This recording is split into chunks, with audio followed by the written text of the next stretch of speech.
కడపలో YSRCP legal cell advisor, legal cell president Ponnavolu Sudhakar Reddy మాట్లాడుతున్నారు. Live చూద్దాం. ఇన్వెస్టిగేటింగ్ ఆఫీసర్ యొక్క అవతారం ఎత్తి సిట్ నామమాత్రం వేసి ఇతనే సిట్టు అంటే సిట్టు, స్టాండ్ అంటే స్టాండ్ అనే ఒక సిట్టును తయారు చేసి, కానీ పోనీ ఏదో ఒక సిట్ వేశాడు అనుకుంటే ఇతనే చంద్రబాబే ఈ యొక్క విచారణ నేపథ్యాన్ని, విచారణ యొక్క గమనాన్ని, విచారణ యొక్క గతిని దురదృష్టంగా, అన్యాయంగా, అక్రమంగా నడుపుతున్నటువంటి పరిస్థితిలో వారు చంద్రబాబు మొదటి నుంచి చెప్తున్నటువంటి స్టేట్మెంట్లు మనం ఒకసారి మననం చేసుకోవడం చాలా ముదాహం. Naidu brings up Viveka's death as his and meeting to target Jagan. Vivekananda Reddy గారి హత్యకి జగన్మోహన్ రెడ్డి గారిని టార్గెట్ చేస్తున్నారని చెప్పి ఇది డక్కన్ క్రానికల్ మార్చ్ 18 విజయవాడ ఎడిషన్లో చంద్రబాబు నాయుడు గారు ఫస్ట్ ఇచ్చినటువంటి స్టేట్మెంట్.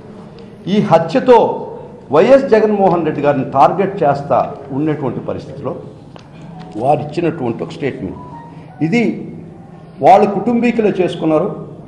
ఇది వాళ్ళ యొక్క హత్యకు వాళ్ళ ప్రమేయం ఉందని ఇన్వెస్టిగేషన్ ప్రాథమిక దశలోనే, ఇన్వెస్టిగేషన్ మొదలు పెట్టినటువంటి పరిస్థితిలోనే చంద్రబాబు ఈరోజు దశాదిశ నిర్దేశిస్తున్నానంటే, పాత రోజుల్లో ఒక సామెత చెప్తారు, ఇల్లుగాలి ఒకడు ఏడుస్తుంటే వల్లగాక ఇంకోటి ఏడ్చాడంట. ఇక్కడ వైఎస్ కుటుంబం దిగులుతో కుమిలిపోయి వాళ్ళ యొక్క కుటుంబ సభ్యుల్ని కోల్పోయినటువంటి పరిస్థితిలో దీన్ని తనకు ఆసరాగా అనుకూలంగా వాడుకునేటువంటి ప్రయత్నం చేసినటువంటి చంద్రబాబు చాలా వ్యాఖ్యలు చేసినటువంటి పరిస్థితి. ఇది తనకుండినటువంటి ఎల్లో మీడియా యొక్క శక్తి సామర్థ్యాలతో ప్రతిరోజు ప్రజలతో ఊదరగొట్టి ఈరోజు ప్రజాక్షేత్రంలో నిలబడలేనటువంటి చంద్రబాబు దీంతో లబ్ధి పొంది వైఎస్ఆర్ కాంగ్రెస్ కుటుంబాన్ని, వాళ్ళు వైఎస్ఆర్ కాంగ్రెస్ పార్టీని బదనాం చేసేటటువంటి పరిస్థితి చాలా దురదృష్టకరం, దుర్మార్గం. ముఖ్యంగా చంద్రబాబు వారి యొక్క వాదనలో చెప్పినటువంటి మొట్టమొదటి మాట, మీరు వివేకానంద రెడ్డి శవంపై ఎందుకు గాయాలు ఉండినట్టు చెప్పలేదు, మేము పోస్ట్ మార్టం చేసి బయట పెట్టిందాక మీరు ఎందుకు గాయాలు ఉండేదని దాచిపెట్టారు, ఎందుకు వివేకానంద రెడ్డి గారి మరణం గుండెపోటుగా చెప్పారు అనేది మొట్టమొదటి లేవదీసినటువంటి అంశము, ప్రశ్న.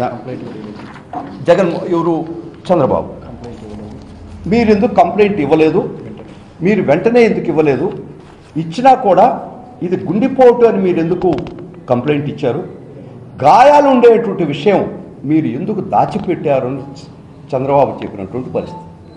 దీనికి మా వైఎస్ఆర్సీపీ లీగల్ సెల్ చేసినటువంటి ప్రయత్నంలో ఒక్క మాట మీరు జూమ్ చేసి చూసుకోండి. 8 గంటలకే ఉదయం పోస్ట్ మార్టం తర్వాత మాత్రమే మేము దీన్ని కనుగొన్నాము, దెబ్బలు గాయాలు ఉండేని శవం మీద చెప్పినటువంటి ఎంత దుర్మార్గమైనటువంటి అబద్ధం దీని ద్వారా పటాపంచలు అవుతుంది. ఉదయం 8 గంటలకే వైఎస్ వివేకానంద రెడ్డి గారు చనిపోయిన దాని మీద ఇచ్చినటువంటి కంప్లైంట్లో మొట్టమొదటిసారిగా ఉదయం 8 గంటలకే శవంపై చాలా పెద్ద గాయాలున్నాయి, నుదుటి మీద గాయాలున్నాయి, చేతుల మీద గాయాలున్నాయి, తొడ మీద గాయాలున్నాయి, ఇది షార్ప్ ఎడ్జ్డ్ వెపన్స్తో కలిగించినటువంటి గాయాలు అని చెప్పినటువంటి రికార్డు ఈ విధంగా మార్నింగ్ 8 o'clock ఇచ్చినటువంటి కంప్లైంట్. దీన్ని కూడా కాదని చంద్రబాబు చెప్పడంలో మీరు గాయాలు ఉండేయని మీరు ఎందుకు చెప్పలేదు, దాచిపెట్టారని ఎంత నిస్సిగ్గుగా అబద్ధాలు చెప్తున్నారంటే, ఇది మీడియా మిత్రులారా ఒక్కసారి జూమ్ చేసుకొని చూడండి. ఎన్ని గంటలకి కేసు రిజిస్టర్ అయిందంటే at 8 PM on 8 AM on 15/3/2009. దీని ప్రకారమే ఎఫ్ఐఆర్ కూడా క్రైమ్ నంబర్ 84/2019 ఇది రిజిస్టర్ అయింది కూడా 8 గంటలకే. మాకై మేమే ఫిర్యాదుదారుడే శవంపై గాయాలు, అతి తీవ్రమైన గాయాలు ఉన్నాయని కంప్లైంట్లో ఇచ్చి ఎఫ్ఐఆర్ రిజిస్ట్రేషన్ చేసినటువంటి సత్యమా కాదా, ఇది నిజమా కాదా, ఇది అబద్ధమా చంద్రబాబు నాయుడు అని మీకు మొట్టమొదటిగా సూటి ప్రశ్న వేస్తున్నాం. మీరు పోలీస్ డిపార్ట్మెంటే 154 సిఆర్పిసి కింద 154 సిఆర్పిసి కింద మీరు ఎఫ్ఐఆర్ రిజిస్టర్ చేసిన 8 గంటలకు సత్యమా కాదా? దీనిలో గాయాలు ఉన్నాయని ఫిర్యాదుదారుడు చెప్పిన మాట వాస్తవా కాదా? కాబట్టి పోస్ట్ మార్టం దాకా గాయాలు ఉండయని మేము దాచిపెట్టామని చెప్పింది ఇది అబద్ధం కాదా?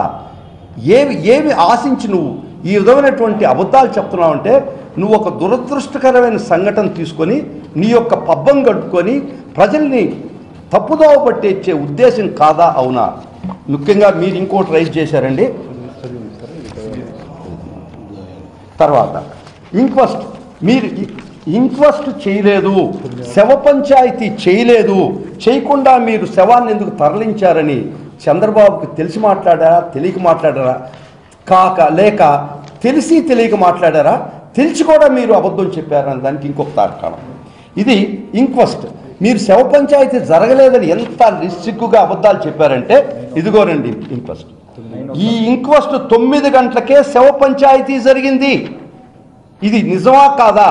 మీరు కావాలంటే తెప్పించుకొని మీ పోలీస్ రికార్డులు చూడండి. ఇది మేము తయారు చేసినటువంటి రికార్డు కాదు, మీ ఇన్వెస్టిగేషన్ ఏజెన్సీస్ చేసినటువంటి రికార్డు ప్రకారమే ఉదయం 9 గంటలకే శవం తరలించక ముందే శవ పంచాయతీ జరిగిందా లేదా అనేది మీకు రెండవ సూటి ప్రశ్న. ఈ ఇంక్వెస్ట్లో చాలా స్పష్టంగా ఇక్కడ కాలం నంబర్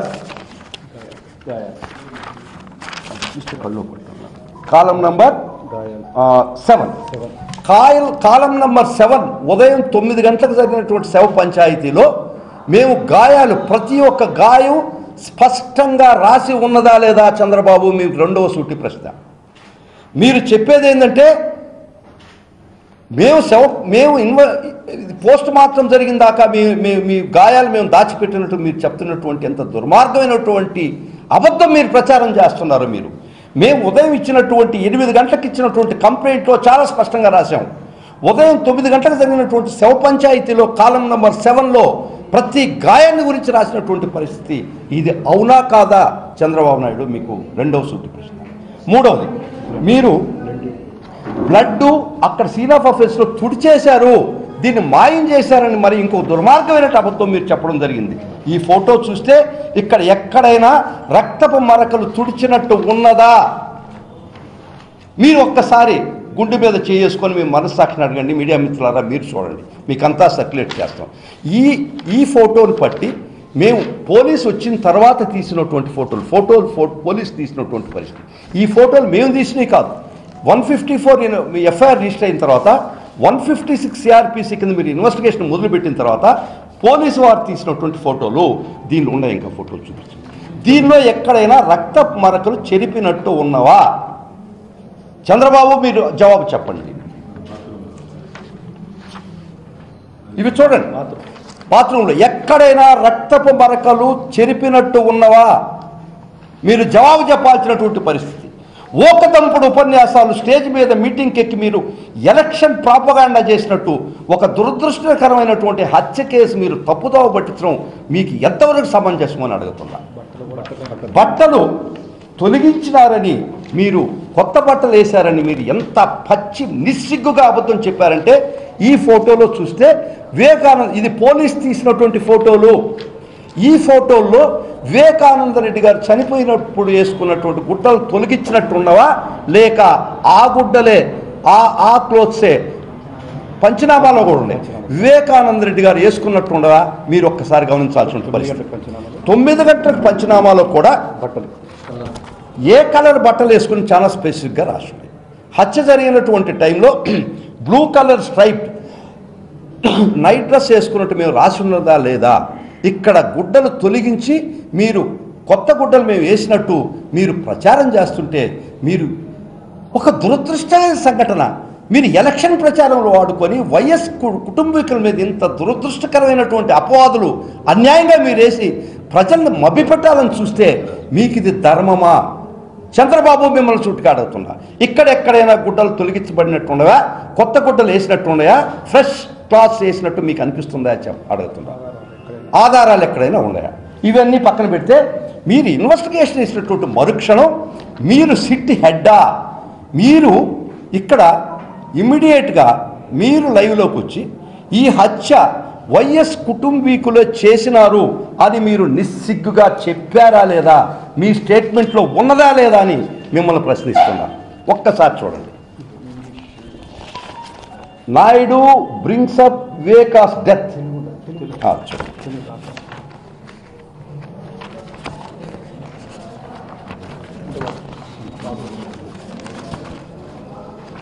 ఇంత పచ్చి అబద్ధాలు మీరు చెప్తున్నారంటే మీరు అసలు నిజంగా మీరు ఈ రాష్ట్రానికి తగినటువంటి ముఖ్యమంత్రిగా మీరు మాట్లాడాల్సినటువంటి భాషనా, మీరు మాట్లాడాల్సినటువంటి విషయం ఏమైనా తెలుసు? మీరు ఇన్వెస్టిగేషన్ ఆఫీసరా? ఇన్వెస్టిగేషన్ ఇంత స్పెసిఫిక్గా వేరే విధంగా ఉంటే మీకు ఎవరిచ్చారు ఇన్ఫర్మేషన్? బట్టలు మార్చినట్టు, ఆధారాలు చెరిపినట్టు, మరియు మీరు గాయాలు మేము సప్రెస్ చేసి దాన్ని మభ్యపరిచి మీరు పోస్ట్ మార్టం చేసి మీరు కనుక్కుందాక గాయాలు ఉన్నాయని చెప్పినట్టు మీరు చెప్పకపోతే, ఇంత దుర్మార్గమైనటువంటి అపవాదులు మీరు వేస్తుంటే ఒక్కసారి ఇంక్వెస్ట్ కానీ మరియు కంప్లైంట్ కానీ ఒక్కసారి మరీ చూస్తున్నారు. మేము 8 గంటలకే రిపోర్ట్ ఇవ్వడం జరిగింది. అక్కడ ఎక్కడెక్కడ గాయాలు ఉన్నాయి, బాడీలో ఎక్కడెక్కడ ఏ ఏ అంగం మీద గాయం దగ్గర ఉంది మేము ఇంత స్పష్టంగా కంప్లైంట్లో ఉంటే, గాయాలు మభ్యపెట్టి కుటుంబీకులు దీన్ని గుండెపోటుగా చిత్రీకరించారని మీరు చెప్తుంటే, మీరు ఇంతకన్నా దుర్మార్గమైన అపవాదు, అన్యాయం, అక్రమం, అబద్ధం ఇంకోటి ఉందా? అబద్ధాలనే తమరు కొత్త కాకపోవచ్చు, మరి ఒక దురదృష్టకరమైన సంఘటనలో కూడా మీ రాజకీయ లబ్ధి కోసం, మీ రాజకీయ ఉపయోగం కోసం ఒక వైఎస్ కుటుంబం మీద ఇంత దుర్మార్గమైనటువంటి అపచారాలు వేస్తుంటే, ఖచ్చితంగా ఈ బాధాకరమైన పరిస్థితుల్లో మిత్రులు వైఎస్ఆర్సీపీ లీగల్ సెల్ తరఫున మేము అసలు నిజమేంది, చంద్రబాబు మాటల్లో నిజమెంత అని మేము 2 రోజులుగా కఠోరంగా శ్రమించి మేము సెక్యూర్ చేసినట్టు సాధించినటువంటి సాక్ష్యాధారాలు, దీనికి జవాబు చెప్పు చంద్రబాబు అని మిమ్మల్ని అడుగుతున్నాం. మీరు ఖచ్చితంగా మీరు చెప్పిన మాటలకు మేము కౌంటర్ చేశాం.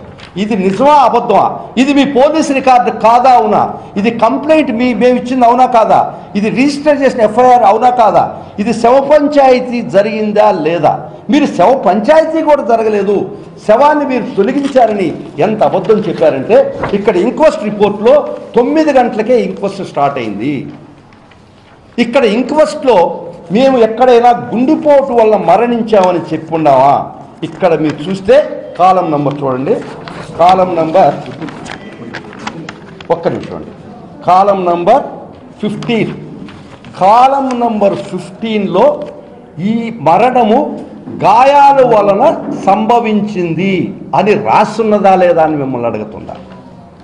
ఇక్కడ గుండెపోటు తీరి మీరు తీసుకొచ్చి మేము ఎవరితో చెప్పినట్టు, ఇక్కడ రికార్డు ప్రకారం కూడా ఉదయం 9 గంటలకు కూడా ఈ యొక్క హత్య గాయాల వలన జరిగింది, ఇది హత్యే, హోమిసైడే అని చెప్పి ఉన్నదా లేదా అని మిమ్మల్ని అడుగుతున్నారు. మీరు ఒక దశ నిర్దేశించి ఒక సిట్టునేసి ఆ సిట్టుని మీరు ఏ విధంగా నడపాలా, ఏ పట్టాల మీద పెట్టి ఆ బండిని నెట్టాలని ప్రయత్నిస్తున్నారా లేదా అనేది చాలా ముఖ్యమైన విషయం మీతో చెప్తున్నారు. మీరు ఒక స్టేట్మెంట్ ఇచ్చి మీరు ఒక మోల్డ్ తయారు చేసి ఆ మోల్డ్లో ఇన్వెస్టిగేషన్ మీరు చూపించాలని ప్రయత్నం అవునా కాదా? ఇంకో ముఖ్యమైన విషయం అండి, ఈ విధమైన పరిస్థితిలో మీరు లబ్ధి పొందాలా, ప్రజల మనసులో మీరు చూరగొనాలంటే ఇది మీకు విధానం కాదు.